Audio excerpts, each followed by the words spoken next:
Hello,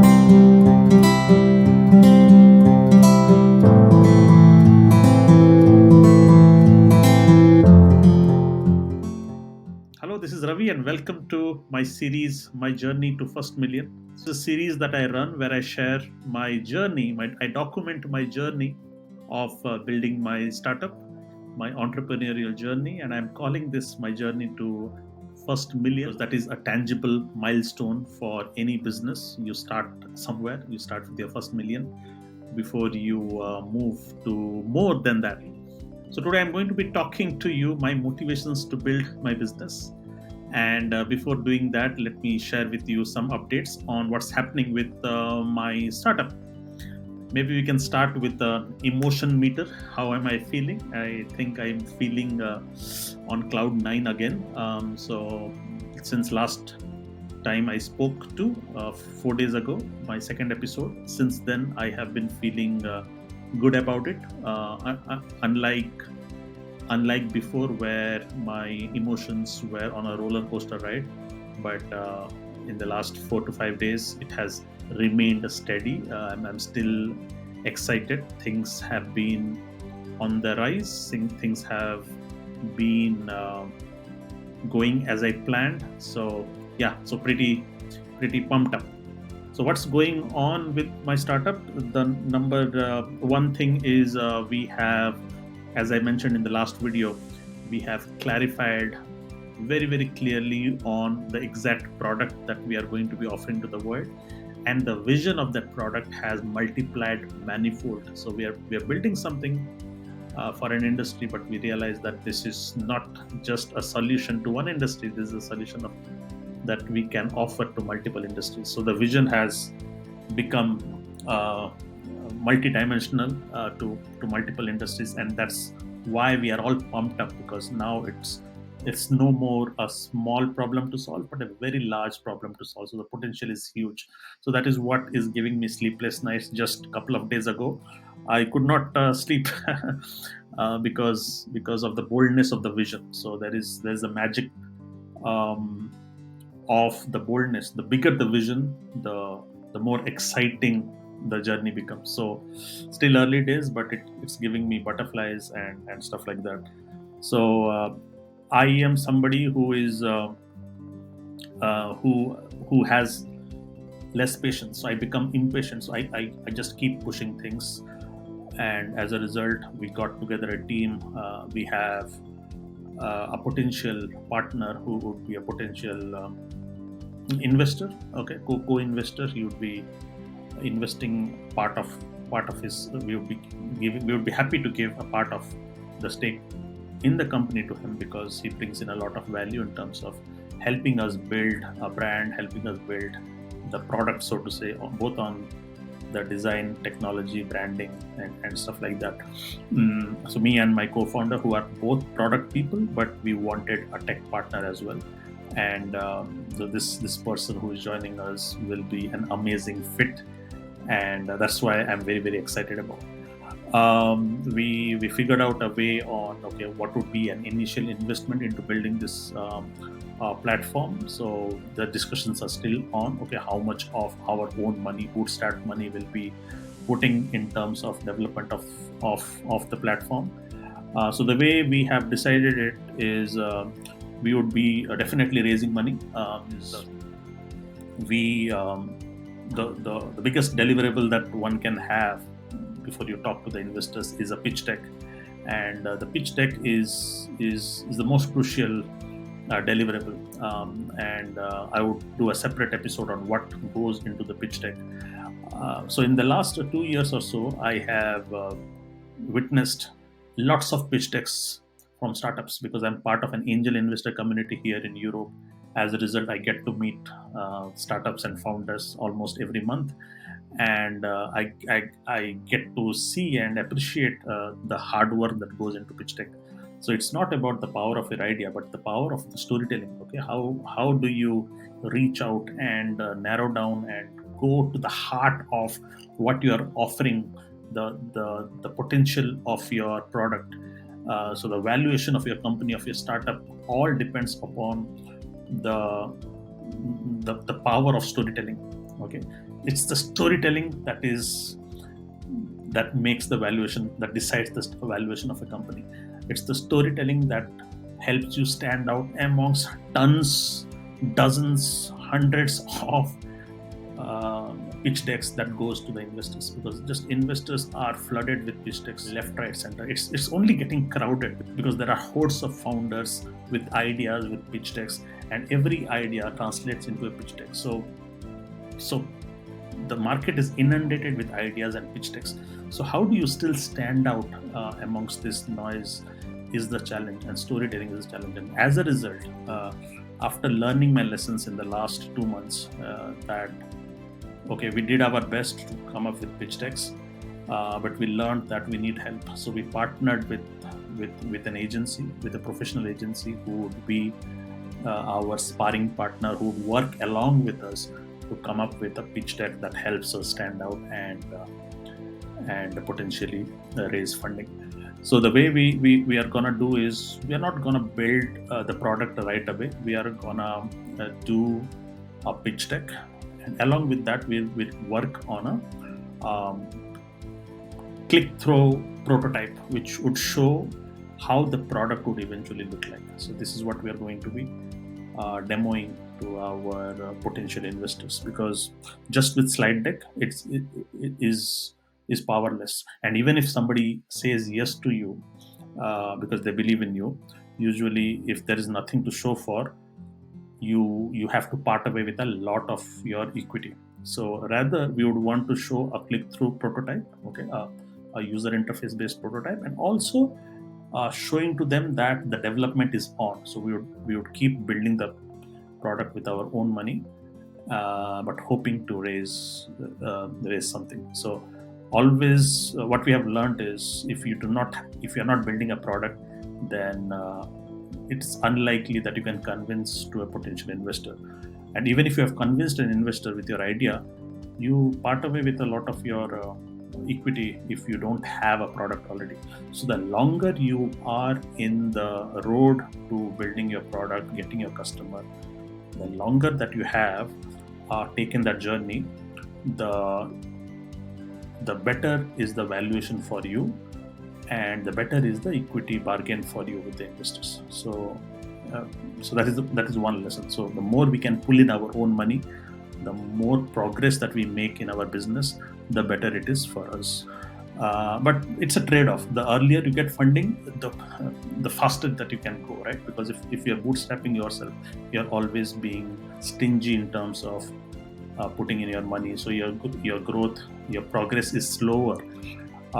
So it's a trade-off. So we are doing the progress with our product, with our startup, in a way that we get fast fundraise. So that is where the trade-off is. So that's happening. Very, very excited with this partner who is like a force multiplier. Ever since we have spoken to him, he is excited, we are excited. So it's all going good in that direction. The next thing is building our MVP, right? So I'm a product guy, my co-founder is a product guy. So we are very excited on what that MVP would look like. So all our energy is now spending in energy and time and focus is spending on defining what that MVP is, defining what geographies we want to act upon, what customer segment, what is that minimum viable customer that we want to offer this. So we have identified our 3 primary target customers who would use this product, and coming up with personas, defining the interaction points of how the first interaction would look like. What is the instant value each of these personas would get on our platform. So that is something that we are closely writing down, fleshing it down. This phase is called feature discovery, right? It's called MVP discovery. So we have identified these 3 personas, and then we are now identifying, okay, what if they come to your application, okay, to your product, what is it that they are going to get value instantly? So there's a concept called time to value. Okay, you would want to give them value as early as possible. That means your time to value should be optimized to as small duration as possible. So instantly, if somebody logs into your application, they should get value immediately. Otherwise, they would just leave. People do not have patience to hunt for value. No, they should receive value as early as possible. So that's why we are optimizing our MVP on how we can give them instant value for each of these three personas or target users that I mentioned. So that is happening. So that is where all our focus is. What else is happening? Yeah, branding. So the same partner would help us do the branding. We are also doing. So there is an important element to any startup or business building. It's very easy. So let me structure my thoughts. So I have two things to say. So one is, whenever you're building a product or a business, ensure that you have thought through the distribution of it, your go-to-market strategy for it. Most times what happens, the smartest of first-time founders, they get into this mindset of building the best product. So they focus all their energies in building the product, but they have not figured out what would be the launch strategy. How would they get their first customer? How would they get their first 100 customers? They have not figured it out. Fortunately, this is a job that I've been doing for the past 6 months. So for the past 6 months, I've been building a community. I have a podcast channel where I'm interviewing PropTech founders and CEOs who are potentially going to be my first customers. So I'm already building relationship with them. So my distribution channel is on since the past 6 months, and this is something that is a lesson that all founders should do. That okay, create your distribution channel, create a community, create a forum where you're talking about the solution. Okay, or if you're not willing to talk about the solution, build an engaged community where you're building relationship. So that is something that I've been doing. We have a YouTube channel, thousands of subscribers, not thousands of subscribers, 1,000 subscribers. We have a Facebook group. There are around 760 people following it, and it's not just random people. There are also people that each of these founders I'm building a one-to-one relationship. So they would be our potential target customers. And so this is one lesson that I often mention this to all new founders, that hey, building product is easy, but there are so many products that don't get the traction because you have not worked on your distribution channel. So work on your distribution far ahead of building the product. So today I'm going to be talking to you about my 3 motivations of why I'm starting my own business, why this entrepreneurial journey. So primarily there are 3 reasons for my entrepreneurial journey. Number 1 reason is my big ego. So yes, I have a big ego, and that ego is a healthy ego, so to say. Okay, because I do not know, egos can be healthy or ego is a negative thing to have, but I do not know. I have not figured that out, but I have an ego. So I clearly remember I always wanted to be a founder, but the seed, the strength of that want was multiplied manyfold on a certain day when a friend of mine, should I call him a friend, an acquaintance, more than an acquaintance, less than a friend, or maybe he was a friend then and no more a friend now. So let me tell you this story. So I come from Bhubaneswar, Orissa, out from Kalinga Institute of Technology and Science in Bhubaneswar. It's a university group of colleges with multiple fields. So in our college, there were 3 students who decided not to join the bandwagon. They decided not to join jobs, and they wanted to build something of their own. Very inspiring. And out of them, there was one who eventually became the CEO. So at that time, they were building. It was called a robotic square. So they were building their own startup, and it was their business was very simple. So at that time they were figuring out how to survive. So at that time what they did was they used to go from colleges to colleges, different university fests, technical fests, and then they used to do workshops on robotics. Okay, so they would charge students, and they would do demos on how to do robotics, and that was their business model. All over the country they would go to different university fests and do robotics workshop. So that's how they were funding themselves. And then on the side they were tinkering on different business ideas, and eventually one of the ideas was to build FAR-Eye. So FAR-Eye was on the sector of GPS tracking for fleet management, okay, e-commerce fleet management. So they were building this product. So I was friends with them all through. So the founder, I do not want to name him, but very very inspiring. Today you will find his name, or if you go to YouTube and search for the founder of FAR-Eye. So he was a good friend of mine. He and I used to chat on Facebook Messenger. He would build his first prototype. He would share with me for feedback, and stuff like that. And then gradually his product got traction. We met in Bangalore. He once came to Singapore. We met in Singapore.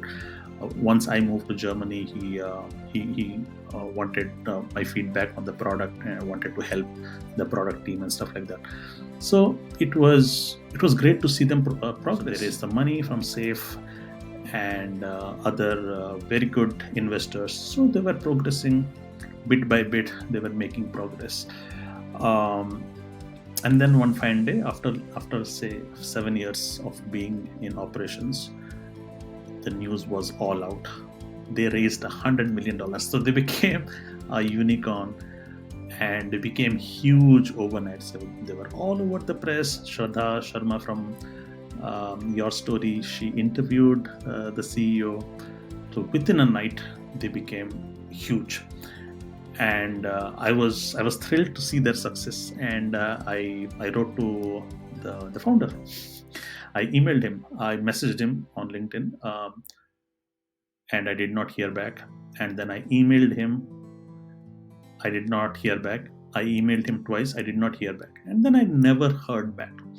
And the one thing that I learned from ego was bruised, but it was not bruised in a negative way, because you know what? Once you become a unicorn, once you are a leader of say 900 people company, you become very very focused on where to put your attention, where not to. So at that phase of his life, he could not afford to be distracted to any conversation or communication which is not relevant, because he at that stage of your life, of your career, you only deal with people of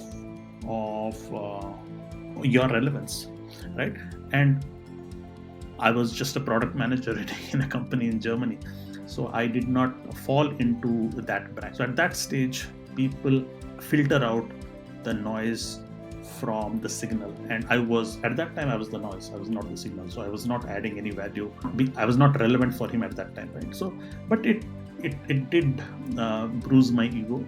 So I clearly remember that experience, and telling myself that you know what, I need to grow to a point, okay, that people cannot afford to ignore me. So I need to grow to a point where I write to a CEO of a big company, they should not ignore me, and they would only ignore me when I have not grown to that stature.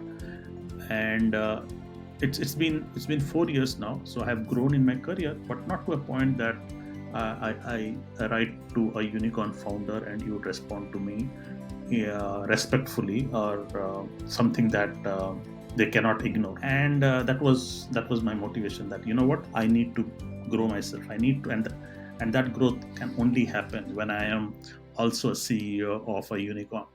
The second motivation to build my own startup is to build influence and money. I think it's related to the first one.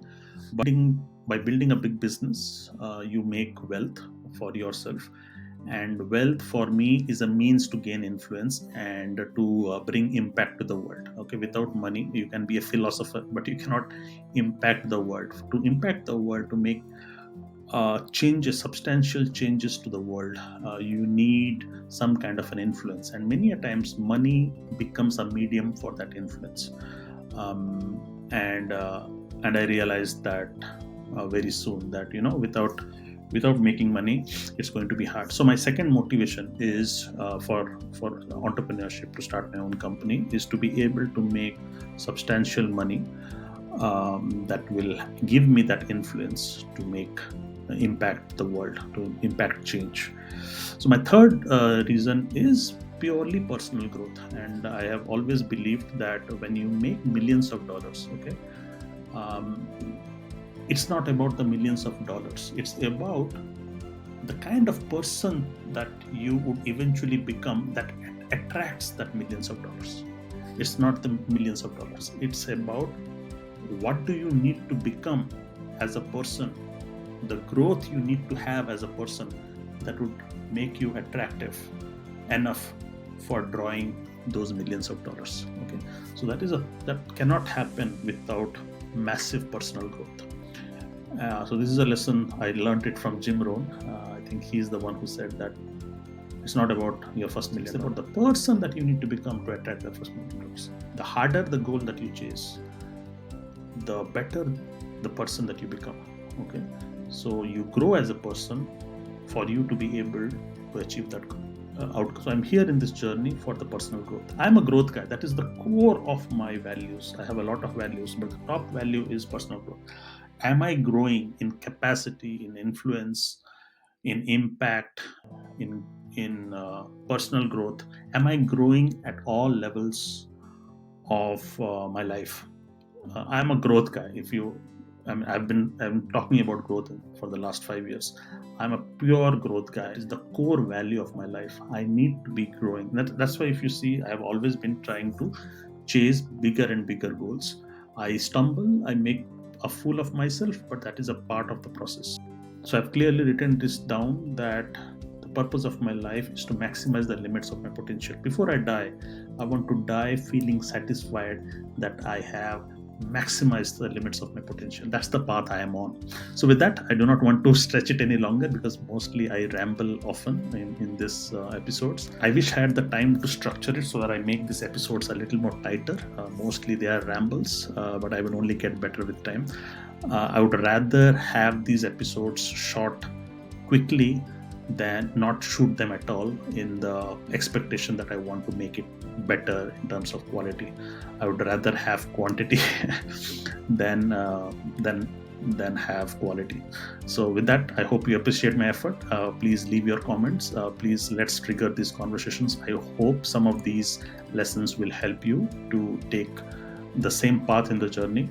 I'm always happy to help other entrepreneurs as well on the way. I'm nowhere there yet, but there are a lot of lessons I'm learning which could already be useful for somebody who wants to take the same plunge into this journey. See you around. Bye bye.